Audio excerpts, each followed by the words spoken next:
Եկեք հայեր, ամենալավ ազգ երկրագնդի վրա որ կաք, որտեղ որ ապրում եք, կապ չունի, երկրագնդի վրա, որ տարածաշրջանում եք ապրում, Աստված ձեզ բոլորիդ առողջություն, հաջողություն, երջանկություն, ամենակարևորը իրար սիրեք, հասկանաք, գնահատեք, որպեսզի ձեր երեխաները սիրեն և գնահատեն ձեզ,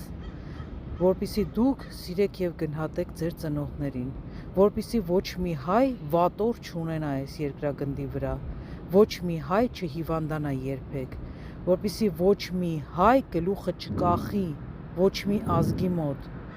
միշտ լինենք հպարտ, երջանիկ, առողջ և ուրախ, բոլորիդ շատ եմ սիրում, հայեր ջան, սիրեք իրար, ցավները տանեմ, մենք ունենք միայն մեզ, այսինքն հայը պիտի սիրի հային, հայը պիտի լինի հայի կողքին, մենք հայ ենք, այդքանով ամեն ինչ ասված է։